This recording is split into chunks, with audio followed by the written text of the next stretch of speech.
el discipulado, el ser discípulo. ¿Qué es un discípulo? Y Jesús en su palabra, ustedes pueden verlo desde el libro de Mateo, los 4 evangelios, ¿verdad? Mateo, Marcos, Lucas, Juan, ahí en los 4 evangelios donde relata la vida de Jesús, su nacimiento, su muerte y su resurrección. En los demás versículos, en los demás capítulos de la Biblia, del Nuevo Testamento, ya no cuentan directamente lo que Jesús hablaba, sino que lo que escucharon los apóstoles, las enseñanzas de Jesús, eso se predica durante el resto del Nuevo Testamento. Entonces, el Señor, ya momentos o tiempos cercanos a su partida de este mundo, tenía que dirigirse a sus discípulos y darles un mandato. Y de esto vamos a hablar en esta mañana. Yo les invito a que cerremos nuestros ojitos, hagamos una oración y encomendémonos a su Espíritu Santo para que Él nos hable, para que Él nos guíe y Él nos dirija en esta palabra.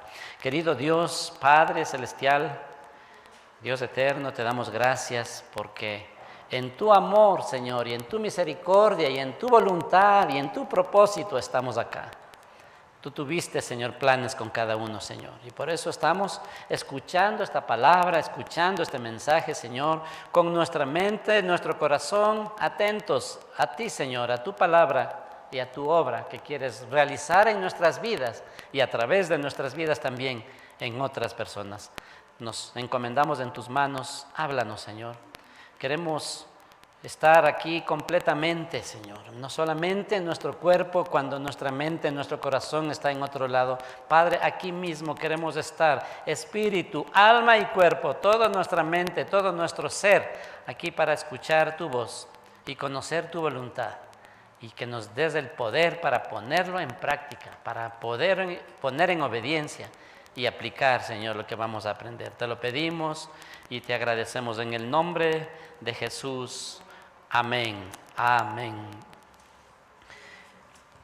Quisiera partir con un versículo que lo publicamos desde la semana anterior en el libro de Juan, capítulo 8, versículo 31 y 32. El 32 se lo saben muchos y se lo saben de memoria. Cuando yo tomo esas enseñanzas y hablaba de lo que debemos hacer con las promesas, yo el 32, el 8:32, y todos lo conocemos, ¿verdad? Si hago la pregunta ahorita, ustedes van a completar lo que les diga.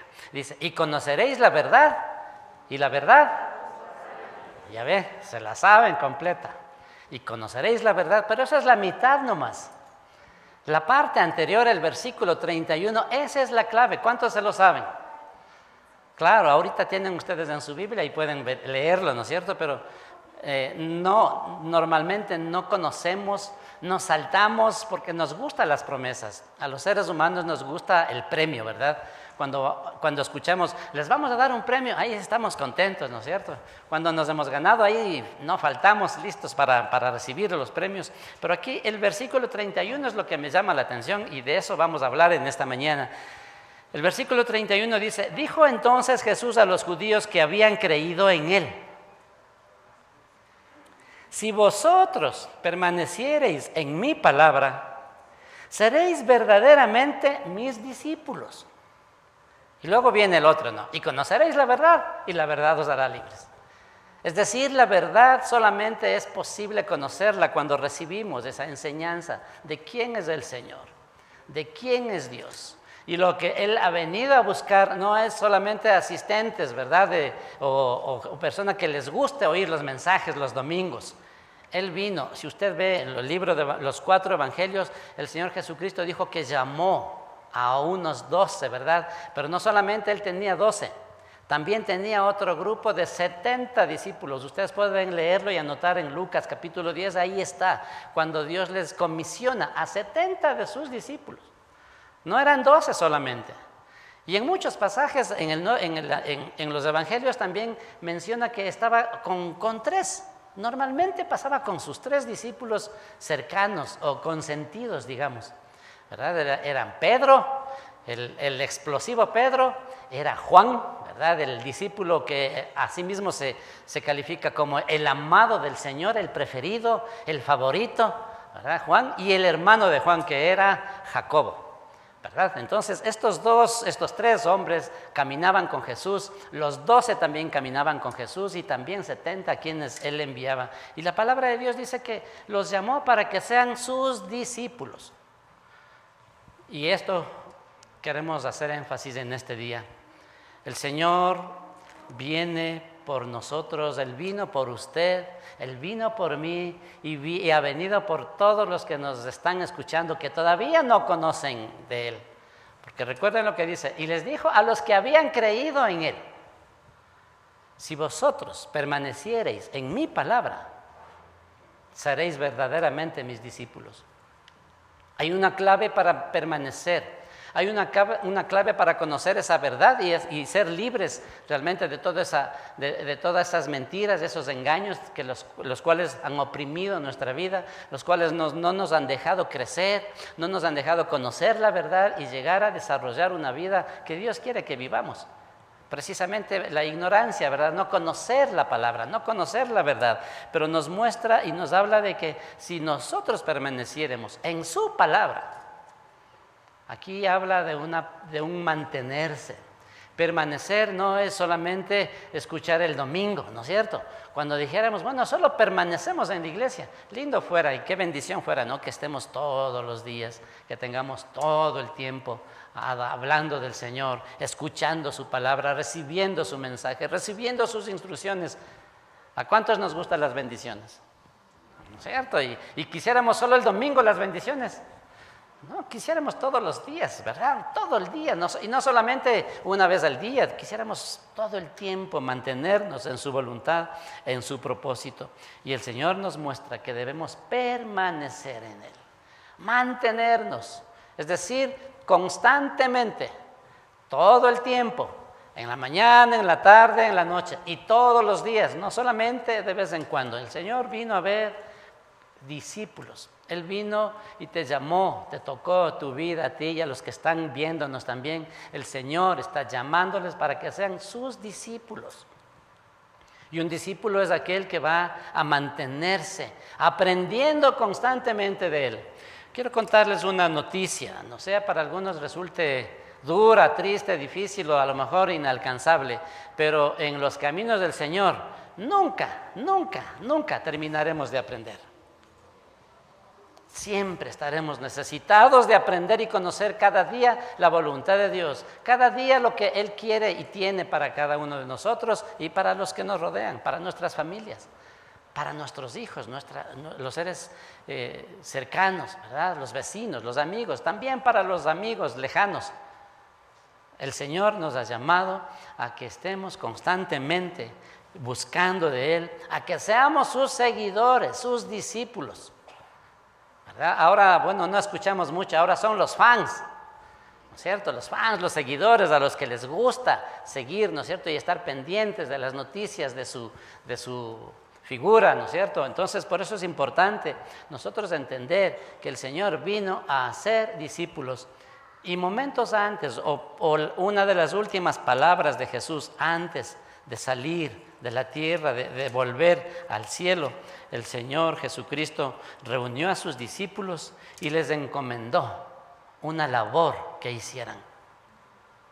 Y está en el capítulo 28 del Evangelio de Mateo, Mateo 28, versículos del 18 en adelante, 18 al 20. Este va a ser el versículo central y dice así: Jesús se acercó y les habló diciendo: Toda potestad me es dada en el cielo y en la tierra. Por tanto, id y haced discípulos a todas las naciones, bautizándolos en el nombre del Padre y del Hijo y del Espíritu Santo, enseñándoles que guarden todas las cosas que os he mandado, y he aquí yo estoy con vosotros todos los días hasta el fin del mundo. Aquellos 12 seguidores de Jesús, aquellos 12 que eran cercanos, ¿verdad? Y comentábamos también que tenía otros 3 más cercanos, además de los 70 discípulos que los mandó a predicar de dos en dos en toda aldea, pueblo y lugar que ellos tendrían que ir. Y les da esta comisión. En la Biblia, en su Biblia está escrito, ¿no?, como la gran comisión. ¿Por qué es gran comisión? Es el gran mandamiento, es el corazón del Señor, es lo más importante para Él, por eso se lo llama así, es la gran comisión. Es como decimos, no, voy a tener el gran día cuando me gradúo o cuando me case, algo así, ¿verdad? Es el gran día, es el día. Por eso vemos acá, el Señor les encomienda esta gran comisión. Y les dice, Jesús se acercó y les habló, dice, toda potestad me es dada. Vamos a ver aquí 3 aspectos. En este pasaje, en el versículos 18, 19 y 20, vamos a ver estos 3 aspectos, ¿verdad? 3 cosas que debemos notar sobre su comisión o mandamiento. El Señor estaba ya despidiéndose de sus discípulos. Nosotros damos mucho énfasis cuando una persona está por partir, ¿verdad?, de este mundo, un ser querido, y está diciéndole las últimas palabras. ¿Verdad que le ponemos mucha atención y hasta por honrar la memoria de aquella persona amada, ¿verdad?, que le hemos reconocido, que se ha manifestado en nuestras vidas? Nosotros vamos a poner en práctica y estamos dispuestos a hacer lo que nos diga. Y aquí el Señor les da este mandato. Veamos estas tres cosas que debemos notar sobre a este mandamiento, a esta comisión, esta orden que dejó el Señor para sus discípulos, sabiendo que ya era tiempo de partir. Y les dice, toda potestad me es dada en el cielo y en la tierra. ¿Por qué comenzamos con este versículo? ¿Por qué comienza este mandamiento con una reafirmación y un alcance a cada uno de sus discípulos para que sepan y crean que es una autoridad suprema la que les está pidiendo esto? No es cualquier cosa, no era cualquier persona, era el mismísimo Señor Jesús. Y les dice, toda potestad me ha sido dado en el cielo y en la tierra. Toda autoridad le fue dada al Señor. Es decir, antes no lo tenía, ¿o sí? Siendo Dios, pues Él tenía y tiene y tendrá toda la autoridad. Pero ¿por qué el Señor les recomienda esto? ¿Por qué les hace énfasis de que nosotros debemos ir a ser discípulos? Pero primero les dice, toda autoridad me ha sido dada, por tanto vayan. ¿Por qué? Ustedes pueden leer el versículo 17. Por eso es importante, ¿no? ¿Qué dice antes? Y a veces, ¿qué dice después? Esto nos da una idea completa y nosotros podemos entender lo que Dios quiere decirnos. El versículo 17 dice, y cuando le vieron, le adoraron. ¿Pero qué dice a continuación? Pero algunos dudaban. Algunos dudaban todavía de los que le seguían. Había gente que dudaba. Así como aquí hay gente que duda. Dice, no, a mí no me diga eso. Sí, duda. Usted no cree en la palabra de Dios. Porque cuando nos hablan, nos dan alguna enseñanza y no lo ponemos en práctica es porque no lo creemos. O estamos en franca rebeldía de decir, no, tiene la razón, pero no lo voy a hacer. ¿Qué prefieren ustedes? ¿Estar en el grupo de los que dudan o de los rebeldes? O de los que creen. 3 grupos, ¿no es cierto? Porque hay unos los que creen, otros que dudan y otros que saben, creen que es verdad lo que está diciendo, pero no lo hago. Creo que más esperanza tienen los que dudan que los rebeldes. Bueno, aquí dice que algunos dudaban de Él, porque andaba diciendo que era el Hijo de Dios y les dio muestras suficientes de todo su poder, de toda su gracia, de todo su alcance y de todo el ministerio que Él tenía y estaba desarrollando aquí en la tierra con el respaldo del Dios de los cielos, con el respaldo del Padre Celestial, porque todo lo que hacía, lo hacía para dar la gloria al Padre Celestial. Y vemos, ¿no es cierto? La base de esta gran comisión o mandamiento es la autoridad que el Padre le dio a Jesús. Esa es la base, por eso está estableciendo una base. Algunos de los discípulos, como le leí el versículo 17, ¿verdad? Tenían dudas. Sí. ¿Usted cree que aquí no hay dudosos? Claro que los hay, ¿verdad? Sin embargo, pues aquí vemos, ¿no es cierto?, este pasaje cómo nos muestra estos tres aspectos, del primero de la autoridad, y él tiene toda la autoridad. Dice, ¿en dónde tiene la autoridad? ¿Qué dice el versículo 18? Toda potestad me ha sido dada en los cielos y en la tierra. ¿Qué lugar quedó vacío sin la autoridad del Señor? Ninguno. Dios tiene el control sobre toda su creación, todo el universo. Él está en control de todo, no ha pasado nada a las cosas que suceden. Uno dice, bueno, como que Dios perdió el control. Mire, y les invito, ¿no? A veces vayan al planetario, vean una función del sistema estelar, ¿verdad? Las cosas que hay en el universo, y ver esa maravilla que Dios creó, y todo funciona de una manera perfecta, coordinada, cumpliendo la voluntad de Dios. Pues eso nos deja absortos, ¿verdad? Nos deja a veces sorprendidos de la belleza, de la magnitud de la creación de Dios. Y Él tiene el control de todo. Entonces, Él tiene la autoridad en el cielo y en la tierra. La palabra griega que utilizó para decir toda autoridad es una palabra que se pronuncia como exousia. Esa es una palabra griega. Esta palabra se refiere al derecho legal o palabra oficial de un gobierno o un soberano. Cualquier cosa. Cuando Jesús habla, dice toda autoridad, está diciéndole, yo tengo el derecho legal, porque me encomendó el dueño del universo, el creador, el que maneja todo, el que tiene el control de todo. Él me mandó, Él me ha enviado. Cuando Nehemías se dirigió desde Babilonia, ¿verdad?, hasta Jerusalén a reconstruir los muros. Recuerdan, el rey de Persia en ese tiempo, ya habían sido conquistados los babilonios por los persas. El rey de Persia le dio cartas, le dio una carta oficial de autorización de él poder dirigirse, regresar hasta Jerusalén y reconstruir los muros. Y esas cartas, él iba por cientos o miles de kilómetros, lo que él tenía que recorrer. Él iba mostrando en cada pueblo, en cada lugar por donde él pasaba, y con la carta, esa autorización del rey, se le abrían todas las puertas. Eso significa exousia, eso significa autoridad, una recomendación y una carta autorizándole de parte del rey, del soberano. Y eso habla Jesús aquí. Toda autoridad me ha sido dada en el cielo y en la tierra. ¿Y dada por quién? Por el Dios creador, por el dueño del universo, por el que te creó, el que te formó y el que te mantiene vivo ahora. Porque no es otra cosa, nosotros estamos vivos por la misericordia de Dios, porque Él tiene el control y Él te permite abrir los ojos esta mañana, te permitió abrir los ojos y saber y verte que estás respirando todavía. Mucha gente no ha tenido esa bendición y han tenido que partir. Así que Nehemías tenía esas cartas y así mismo lo muestra el Señor Jesús. Jesús tenía la autoridad del Padre, la autorización de Él.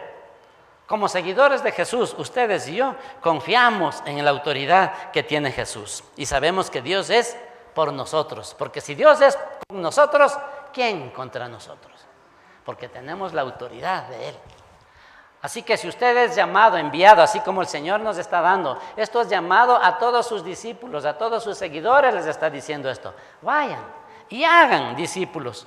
Dice, toda autoridad me ha sido dada en los cielos y en la tierra, por tanto, ¿qué quiere decir? En consecuencia, así es que por consiguiente, como toda la autoridad me ha sido dada a mí, yo te estoy enviando a ti.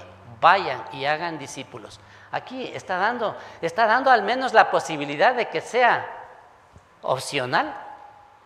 Les pregunto, ¿por qué cree que habla el Señor? Toda autoridad me ha sido dada a mí. Por tanto, aquí habla, ¿no? Aquí hay una palabra que conecta, que se refiere a esa autoridad que Él recibió. Así que dice, así que por tanto, ustedes vayan. También nos está diciendo, con mi autoridad, ustedes vayan, porque yo tengo la autoridad y yo te delego a ti. No dicen, bueno, los que quieran, ¿no? Si es que tienen un tiempito por ahí, si es que abren un espacio por ahí, si es que tus labores te permiten, o si es que tu tiempo te lo permite, haz algún discípulo, uno que otro por ahí. Por eso es la iglesia lo que está sufriendo hoy en este tiempo. Este tiempo de pandemia ha sido un gran sedazo. Un sedazo, ¿no? Es una zaranda, un filtro, donde los tibios, los rebeldes, Los desobedientes, los que no se sujetan a la autoridad se están quedando. Y eso es lo triste. Están demostrando cuál es su origen. Pero nosotros somos hijos del Rey. Y Él está con nosotros y Él te ha dado la autoridad para que vayas y hagas discípulos también a otras personas. Levántese, mi hermano, no permita que el sistema le absorba. Es que los otros también hacen lo mismo. Eso es los otros. Es que, y ve, mire, ese es cristiano, pero no obedece, él no predica. No importa, déjele a esa persona si es que quiere perderse. No sé con qué podrá presentarse el día final cuando Dios venga y empiece, ¿verdad? Estemos pasando delante del trono de Él. Y el Señor tomándonos cuentas a cada uno de lo que Él nos dio, de las órdenes que nos dejó y que si lo cumplimos o no lo cumplimos. Porque para entrar al cielo, para vivir esa vida eterna, tendremos que dar cuentas. Amén. No será que nos pasamos, ¿verdad? Así, ahí calladitos, no, pasan algunos y me paso ahí también, yo me camuflo y me paso. No, ahí va a ser diferente. Por eso el Señor nos muestra y dice, la autoridad del Señor. Sabemos que Dios es por nosotros, el Señor está contigo, Él va a abrir caminos, Él va a tocar, Él va a usar tu vida, Él te ha llamado para que le sirvas y tú le vas a servir, tú eres un hombre, una mujer servicial para Dios. ¿Por qué? Porque te puso personas alrededor tuyo para que tú seas el que lleve ese mensaje. A algunos nos dio una esposa, un esposo, ¿verdad? Nos dio hijos. Esa es nuestra principal responsabilidad de llevarles al Señor. Luego los amigos, los vecinos, los demás, ¿verdad? Pero primero nuestra casa. Recuerden, Pablo también le decía al carcelero en Filipos, le decía, cree en el Señor Jesucristo y serás salvo tú y tu casa. Mucha gente malinterpreta esto. Cree que porque usted viene a la iglesia ya toda su casa ya es salva. No, el Señor confía en que usted es una persona obediente y va a poner en práctica lo que le estoy diciendo y que por su testimonio y por su enseñanza y por su servicio usted va a llevar a su casa, a los miembros de su hogar, al Señor y para que toda su casa sea salva. No es una promesa automática de que ya usted creyó, todos los demás de su casa están en el cielo. Eso no enseña la Biblia. La palabra de Dios nos llama de que nosotros estamos siendo enviados a ser discípulos. No solo convertidos. Un convertido, la Biblia lo llama, nosotros lo comentamos como un convertido es aquella persona que recibe a Cristo en su corazón, que ha venido al conocimiento de la verdad y hoy está caminando en los caminos del Señor, en las sendas que Él tiene trazados a través de su palabra. Eso es un convertido, ¿verdad? Aquella persona que cambia su vida pasada, su vida alejada de Dios, en condenación antes de conocer al Señor, pero por su misericordia del Señor, a Él le alumbró su entendimiento, su alma, su espíritu y permitió que entrara en su vida el Señor y hoy sea un hijo o una hija de Dios. Solamente ese es el paso, siendo hijos de Dios, siendo de su pueblo, siendo de su familia, para nosotros poder ser sus discípulos. Pero no termina solamente ahí, sino en continuar un discipulado, es decir, un proceso de crecimiento espiritual, un proceso de maduración en la vida del Señor, en los caminos del Señor, en la palabra, en sus enseñanzas. Debemos madurar. No podemos mantenernos. ¿Cuándo hemos visto que un niño, ¿no es cierto?, por eso tenemos familia, es lo más común ver en nuestra casa, alrededor nuestro. Cuando tenemos un niño, un bebito recién nacido, es comparado en la palabra con un recién convertido. Así la Biblia también lo llama, es un recién nacido. ¿Recuerdan Nicodemo, uno de los religiosos de la época que se acercó a Jesús a preguntarle cómo puede entrar en el reino de los cielos? Y Jesús le dijo, tienes que nacer de nuevo, el nuevo nacimiento. Porque es imposible que entres. Si no nacemos de nuevo, no podemos entrar. Tenemos que nacer de nuevo. ¿Y qué es nacer de nuevo? Pues ese momento clave en nuestra vida que nosotros podemos entender que necesitamos de Dios, que hemos estado viviendo alejados de su palabra, alejados de su amor, alejados de su cobertura, alejados de su mano. Pero el momento que nosotros entendemos eso, que hemos pecado, ignorar a Dios es pecar, hermanos. Es pasar por alto. El que sabe hacer lo bueno, dice la Biblia, y no lo hace, es considerado pecado eso. Así que por eso nosotros debemos orar para que Dios nos muestre, nos vaya limpiando cada día nuestra vida y poder acercarnos y servir a nuestro Dios. El segundo enfoque que tenemos respecto a este pasaje, a este mandamiento, es el hacer discípulos. Mire, dice, toda potestad me ha sido dada en los cielos y en la tierra, por tanto, vayan y hagan discípulos. El hacer discípulos, lo que les estaba comentando, no nos ha llamado el Señor solamente a hacer conversiones, nuevos nacimientos, y luego dejarle ahí botado a ese bebé espiritual. Eso es el error de las iglesias. Bueno, o tal vez es la falla, ¿verdad?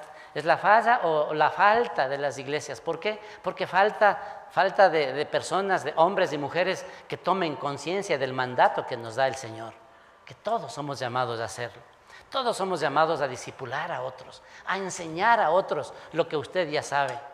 Pablo le decía a Timoteo, lo que has oído de mí, esto habla, dice, anda, enséñales a hombres fieles y para que ellos también vayan y enseñen a otros. Ese es el proceso. Usted fue llamado a los caminos del Señor, fue llamado de la vida que usted tenía, fue llamado de esa condenación a la que estábamos destinados, usted y yo también, ¿verdad? Cada uno de nosotros, pero fuimos llamados para ser siervos de Él y poder también instruir a otros en los caminos del Señor.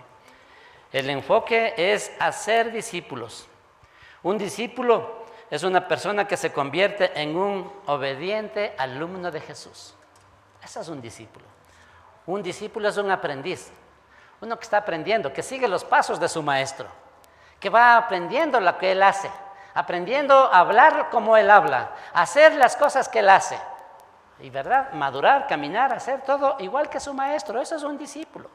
Cuando hablamos de un discípulo, necesariamente se relaciona también con un maestro, un mentor, alguien que está enseñando los caminos a otro. Pero uno no puede enseñar, aunque sí se puede, ¿no es cierto? Sí he oído, sí he visto gente que enseña, dice, haz esto, otro, pero esa persona no lo hace. Eso es enseñanza hueca, vacía, palabras que bota al aire, al vacío. Porque si su palabra, su enseñanza, su consejo no está acompañado de testimonio, de un ejemplo en su vida, eso no sirve para nada. Por eso la iglesia está así. Por eso las familias están así. Por eso la sociedad está así. Tristemente caótica la situación en la familia, en la sociedad. Leía un artículo esta semana, decía que hace un día, 2 días nomás, en el número el 911, no, el 911, atendió 56,000 llamadas desde enero a junio, hasta el mes de junio de este año. 56,000, casi 60,000 llamadas por violencia intrafamiliar. Atendieron casos casi de 60,000, es decir, casi 10,000 por mes. Familias que ya no se soportan, familias que están en crisis, familias que están destruyéndose, familias que se ofenden, familias que se agreden, familias. Esto es falta de Cristo en la familia. Eso es porque el Señor no está reinando la vida de esas personas. Eso es lo triste, ¿verdad? Obviamente yo les comento, no porque aquí está sucediendo, sino que nosotros somos la excepción, porque Cristo habita en su vida, en su hogar, ¿verdad? Cristo habita con usted, así que no se da esos casos, sino que se ha oído de otros casos, de la mayoría de la gente, cómo se está perdiendo, cómo están sufriendo, y qué será de aquellas familias sin Cristo. Y hemos sido llamados para llevarlos y hacer discípulos. El Señor no nos mandó a ser convertidos solamente, sino a hacer discípulos, enseñarles, caminar con ellos. Nuestra iglesia está organizada a través de grupos de hogar o células, grupos pequeños, donde ahí hemos delegado a hombres fieles, a personas que están un poquito más maduros, ¿verdad?, que los nuevos, o son ya personas maduras en el Señor, para que ellos guíen esos pequeños grupos. Por eso cuando llegan acá nosotros presentamos un video, anunciamos que nosotros tenemos esos grupos donde usted puede involucrarse en uno de esos grupos. Pero bueno, un grupo no es para fastidiarle los días viernes, ¿verdad?, que se reúnen mandándoles un enlace y que a través del enlace usted pueda unirse y tener comunión con otros cristianos. Y si solamente pensamos que es eso, el propósito es proveer un espacio así como ahora tenemos, ¿verdad? Ya nos podemos reunir presencialmente, qué bendición. Todavía con limitaciones, pero gracias a Dios ya nos podemos compartir, ya nos podemos reunir y anunciar y motivar y levantar y animar. Que hermanos, levántense, caminen, sostengan su familia, caminen ustedes, caminen, afírmense en sus caminos, en los caminos del Señor, y afirmen y enseñen y ayuden también a otras familias. Amén. Amén, gracias mi hermano. Ese es el tiempo, ¿no? También leía a Timoteo y hablaba del carácter de la gente en los últimos tiempos. Egoístas, soberbios, vanagloriosos. Bueno, es una lista interminable. Duro, ¿no? Pero hermanos, dejemos ese egoísmo, pensemos en otros. Pensemos en la sangre de Cristo que no haya sido derramada en vano porque mucha gente no está conociendo del Señor. Pensamos que somos llamados a hacer luz, no porque pensamos o creemos, sino porque la Biblia nos dice así: tú eres la luz del mundo, vosotros sois la luz del mundo, vosotros sois la sal de la tierra. Si no somos luz, si no alumbramos a nadie, nuestra misma familia se va a perder. El mandato es hacer discípulos. Nosotros confiamos, creemos en el evangelismo. El evangelismo es hablar, contar las buenas noticias a la gente que no conoce, mostrarles, enseñarles la verdad de que es posible ser salvo, cambiar, volver a nacer, salir de esa condenación con la cual estamos viviendo o la que nos hemos mantenido, y volver a nacer y entrar en los caminos del Señor y alcanzar esa salvación que el Señor vino a darnos a cada uno de nosotros. La vino a regalar a usted, porque a usted no le costó nada. A mí no me costó nada, solamente un quebrantamiento, solamente un arrepentimiento genuino y una decisión de seguirle al Señor para siempre. Para siempre, hermanos. No es bueno, este añito voy a seguir al Señor, el otro ya hago de las mías. ¿Y cómo sabes si va a vivir el otro año? Es duro, ¿no? Pero cuando hemos visto la muerte muy de cerca este año y medio, personas que ya no están, y yo quiero contarles, y no lo digo con orgullo ni nada, pero yo digo con temor, con temblor del Señor y con gratitud. De nuestra iglesia, miembros de nuestra iglesia, ninguno se ha ido, hermanos, ninguno. Yo le doy la gloria a Dios. Ninguno se ha ido. Algunos familiares sí se han ido, familiares de los hermanos. Pero hermanos que han asistido, que se han congregado, no, hermanos, aquí están. El Señor los ha levantado, unos han estado en las UCI. Amén. Algunos pasaron, hermanos, por esa, ¿cómo se llama la UCI? Unidad de Cuidados Intensivos. Seguramente están aquí. Alguien pasó y está aquí con su manito, puede levantar. Pero alguien tuvo un familiar cercano, sí, ¿verdad? Sí, algunos pasaron por las unidades de cuidados intensivos, pero ya están bien. Seguramente están ahora con temor, obviamente, ¿no? Hasta que se recuperen bien. Pero ninguno se fue, hermanos. El Señor ha sido bueno y nos manda a ser discípulos. Mire a cada persona y véale el potencial que tiene para ser un discípulo de Cristo. Y he oído las conexiones que busca la gente, no quiere hacer conexiones, enrolarse, toparse con otras personas, relacionarse con alguien influyente. Usted es influyente. Amén. Usted tiene palabras de vida eterna, usted tiene la salvación, tiene a Cristo en su corazón, usted tiene mucho que dar a la gente de fuera. Usted tiene mucho que dar y si no lo hace, está pecando, hermanos. Porque dice la Biblia, el que puede hacer lo bueno y no lo hace, le es considerado pecado. Seremos juzgados por eso. Así es de duro. Por eso la gente no asiste mucho a las iglesias donde se predica así duro. Nos gusta, ¿no? Motivación. A ver, una palabra de motivación, ¿cómo hacerme rico? 3 pasos para ser próspero, 3 pasos para hacerme rico, o 5 lecciones para ser feliz. Usted va a ser feliz, va a hacer todo eso cuando su primer amor sea el Señor. Que su primer amor sea el Señor. Amén. Agárrese de Él y nunca se suelte. Y el tercer aspecto, el de hacer discípulos. Este tercer punto tiene 3 puntos. Dice, por tanto, el versículo 19, por tanto, id y haced discípulos a todas las naciones. No dice a algunos, no dice al que por ahí nomás, ahí, no, los que bien te parezcan.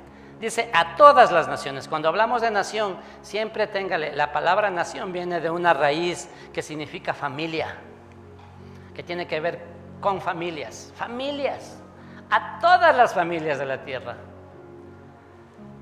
Dice, id y hacer discípulos a todas las naciones, bautizándolos en el nombre del Padre y del Hijo y del Espíritu Santo, y enseñándoles que guarden todas estas cosas que os he mandado. Y como les dije hace un rato, a los creyentes, a los cristianos, solo se memorizan y solo lo aplican las promesas. A todos nos gusta este último versículo y hasta lo repetimos y lo declaramos en nuestra vida. Y dice, y he aquí yo estoy con vosotros todos los días hasta el fin del mundo. Eso nomás nos memorizamos.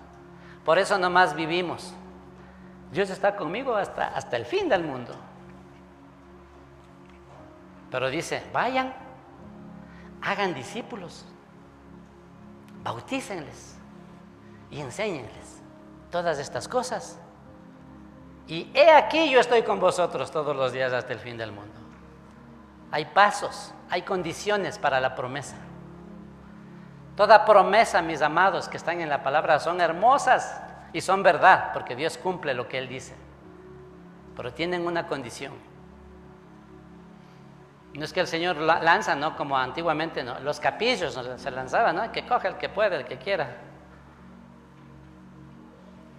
Hay una condición para que Dios esté con nosotros todos los días hasta el fin del mundo. ¿Saben qué es? Vayan y hagan discípulos. Vayan y hagan seguidores de Jesús. Lo triste es de que la iglesia en este tiempo o en algunos lugares más bien ha sido ocasión para que la gente no quiera ser cristiano. Por testimonios que damos, no quieren ser cristianos. La palabra es linda, las promesas son verdad. Lo que Dios ofrece es lo más grandioso que puede existir. No hay otra cosa más importante y más hermosa que conocer al Señor. No hay. Pero la gente se pierde, la gente no quiere, no se acerca por el testimonio que damos. Amén. Por eso es lo más duro, ¿no? Y esa es la barrera más difícil de vencer. Cuando usted está hablándoles, está contándoles las palabras, las enseñanzas del Señor y dicen, no, pero si los cristianos son así, ya sabe cocinar. Que el Señor tenga misericordia de nosotros y nos aferremos, y este es el tiempo de arrepentirnos, de pedirle perdón al Señor. Amén. ¿No es cierto que necesitamos de arrepentirnos? Ser de los seguidores genuinos. El Señor no nos ha rechazado, por eso nos habla, por eso nos exhorta. Como un buen padre, ¿verdad? Usted cuando a su hijo le ve que está portándose mal, no le dice, sigue nomás, mijito, así. Bien te va a ir, entre comillas, no, bien te va a ir. Pero sí es importante que nosotros recibamos, así como recibimos las promesas, recibimos las bendiciones, también la instrucción, también la corrección. Estamos desviándonos muy bien, ponte en el camino, métete en el camino, arrepiéntete, vuelve a la senda antigua, vuelve a los caminos del Señor, vuelve al primer amor. Apocalipsis decía, ¿no? Jesús, sé que eres bueno, sé que asistes a la iglesia, haces esto, otro, pero tengo contra ti que has dejado tu primer amor. ¿Y sabe quién es nuestro primer amor o quién debe ser nuestro primer amor? El Señor. Cuando dice has dejado tu primer amor, quiere decir has dejado de amarme. Ya no vas por amor. A lo mejor vas por conveniencia, porque te gustan las promesas, veas lindo, o aquí tengo o puedo conocer a alguien que me puede ayudar y tener una palanca para un negocio, un trabajo o algo así. nuestro primer amor, que sea el Señor, su nombre, su persona y su obra, su causa. Él entregó su vida por mí y por usted. ¿Qué estamos dispuestos a entregar? Ir y hacer discípulos. Ir, no esperar. ¿Verdad que hay hermanos líderes que estamos esperando que vengan? ¿Verdad? Que decir, no, vayan, dicen. El Señor dice, vayan, vayan. Esto incluye lugares cercanos y lejanos. ¿A dónde está? Vaya, vaya, hermano, afírmele, camine, enséñele a caminar. Vayan. Por eso, por cumplir este mandato se han creado, ¿no?, organizaciones, fundaciones donde mandan misioneros, mandan a otro lugar. Obviamente debe haber la iglesia, para eso debe haber un equipo completo, ¿no es cierto?, para evangelizar, para hablarles la verdad. Una vez de que sean discípulos, inmediatamente tener ya otro equipo, discipularles. Una vez de que conocen al Señor, son convertidos en creyentes, hay que continuar el proceso de discipulado, el crecimiento, la maduración. Y una vez que estamos maduros, ¿saben cuál es el siguiente paso? Es multiplicarnos. El que usted empiece a dar lo que recibió, la palabra, la verdad, la salvación. Compártale con otro, compártales las buenas noticias. Pero más que hablar, demuéstreles. Se dice, ¿no?, que un ejemplo vale más que 1000 palabras. El ejemplo arrastra. Por eso nosotros debemos. ¿Cómo puede usted enseñar a la gente los caminos del Señor? Como un guía, ¿verdad? Cuando usted va a un lugar, a una excursión, usted quiere un lugar que no conoce, no ha llegado allá nunca, entonces buscamos un guía. ¿Qué le parecería a usted de que venga un guía y le diga, bueno, ¿y ustedes saben el camino? Porque yo no he ido nunca todavía por ese camino. Seguro que nos regresamos, ¿eh? No, pues algunos diríamos, si hasta pagamos para que nos den un guía. Y no conoce, no sabe el camino. A veces así somos nosotros. ¿Quién va a querer ir? ¿Quién nos va a querer seguir si no conocemos el camino? Si nos demostramos que andamos por ese camino. Dios nos llama a formar discípulos. Discípulos, hermanos. No fans. No solamente así, ¿verdad? Gente temporal.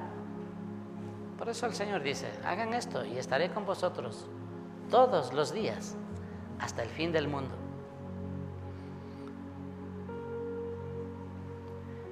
Y bautizándolos, dice, bautizándolos en el nombre del Padre, del Hijo y del Espíritu Santo. Después de la conversión viene el bautismo, hay otro paso, ¿no? Se convierte a Cristo una persona que no conocía al Señor. Se convierte al Señor, vuelve a ser una nueva criatura, un creyente, un cristiano. Eso es ser cristiano, que tiene a Cristo en su corazón, ¿cierto? Y que vive de acuerdo a las enseñanzas y que sigue sus caminos. Eso es un cristiano, se convierte en cristiano. Y luego dice el bautismo. El bautismo es un testimonio al mundo de que su vida ha sido cambiada. No es un ritual nomás de que me vean que me remojo y salgo, ¿cierto? Ya soy cristiano. Entonces el bautismo es un paso muy importante. Yo he tenido conversaciones muy bien y me dicen, no, yo estoy 20 años, 30 años, soy cristiano. Ah, y lindo, ¿no? Y ya se bautizó. No, dice. Inmediatamente de la conversión viene del bautismo, dice, bautizándolos en el nombre del Padre y del Hijo y del Espíritu Santo, enseñándoles que guarden todas las cosas. Esta es la otra parte, ¿no es cierto? Ese último punto que les decía. Este último puntito tenía 3. Ir, ¿verdad? Ir en busca de ellos, hacer los discípulos, bautizarles y enseñarles los caminos del Señor. Enseñarles, eso es el discipulado. El Señor viene a formarnos discípulos. Todo lo que hace la iglesia, todo lo que usted hace, hermanos, enfóquese en lo que el Señor nos ha mandado a hacer discípulos, a ser seguidores de Cristo y permitir que Jesús viva en la vida de cada una de esas personas. Pero nuestra casa primero, nuestras vidas primero, nuestro corazón primero, para poder ser guías de otros. Nosotros primero caminemos por esas sendas, si no, no nos va a seguir nadie. Yo le invito a que se ponga de pie. Vamos a hacer una oración. Cierre sus ojitos. Dios conoce su corazón. A veces nos engañamos con estas palabras, ¿no? Porque dicen, sí, Dios conoce mi corazón y Él sabe que yo le amo con todo mi corazón. Pero, ahí vienen los peros, ¿no? A Dios no le podemos engañar. Él sabe cuál es tu motivación. Si tú quieres, cierra tus ojitos. Si quieres levantar tus manos, hazlo. Si quieres inclinar tu cabeza, hazlo como tú quieras. Pero es tiempo de entender este llamado que hemos sido llamados a ser discípulos y también a formar, a hacer a otros discípulos. Padre, te doy gracias en este día, porque tú me has llamado, Señor, con un propósito. Tú me rescataste, Señor, de la vana manera de vivir que tenía antes de conocerte, Señor. A lo mejor en buena situación económica, social, pero alejado de ti, Señor. De nada me servía todo aquello. Pero hoy, Señor, yo te quiero pedir perdón por mis pecados, por mis faltas. Perdóname, Señor, porque me siento lejano de tus caminos. Porque me siento, Señor, lejano de esas promesas que tú nos dices en tu palabra, Señor, que estarás con nosotros todos los días hasta el fin del mundo. Yo anhelo, yo quiero esa compañía, yo quiero ese caminar juntos todo el tiempo, Señor, hasta el fin del mundo. A lo mejor el fin, como ha sido en este tiempo de pandemia, ha sido el fin para muchas personas. Dios, levántanos, perdóname y levántame, Señor. Si usted nunca ha invitado a Jesús a entrar en su corazón, este día hágalo. Después de pedirle perdón por sus pecados, dígale, Señor, yo te invito a entrar en mi corazón. Dígalo, Señor, te invito. Haga, si es posible, haga esa actitud, tome esa actitud de decir, abro mi corazón, Señor. Entra en mi vida. Hazme un discípulo tuyo. Quiero ser un discípulo, un seguidor tuyo. Y capacítame con el poder de tu Espíritu Santo, Señor, para ser tu instrumento y también llevar a otros, a mis seres queridos, a mi familia, a mis amigos, mis vecinos, mis compañeros también, que te conozcan, Señor. Que sean tus discípulos también. Me paro firme en ti, Señor, en tus promesas, en tu palabra. Y te doy gracias, Señor. Entra en mi corazón. Te hago el Señor de mi vida. Dígale, te hago el Señor de mi vida. Mi amo, mi dueño eres tú. Tú eres mi Dios, tú eres mi Señor, tú eres mi Salvador. Gracias, Señor. Gracias, Dios. Dele gracias. Porque Dios es caballero, el Señor es caballero. El momento que usted le invite a entrar en su corazón, ahí lo hace. De ahí Él no entra en el corazón de todas las personas. Él espera que usted le invite. Él no viola su libre albedrío. Él no viola su voluntad. Si usted no lo abre, si usted no le invita a entrar en su vida, Él no entra. No se engañe. Él entra donde le anhelan, donde le creen, donde le aman. Donde uno es bien recibido, ahí entra uno. Gracias, Señor. Gracias, Padre. Gracias, Señor. En tus manos nos encomendamos. Te pido también, Señor, que bendigas a cada uno. Que en este día, Señor, tú afirmes los pasos de cada uno de mis hermanos, de cada persona que está en este lugar. Afírmales en tus caminos, en tus sendas. Muéstrales, Señor, los caminos por los que deben andar. Quita, Señor, todo espíritu de rebeldía, de desobediencia, Señor. Perdona a tu pueblo, perdona a tu iglesia. Perdona a tus hijos, Señor, y enséñanos a caminar como tú quieres que caminemos, a vivir como tú quieres que vivamos y a obedecer como tú quieres que obedezcamos. Gracias, Señor. Gracias.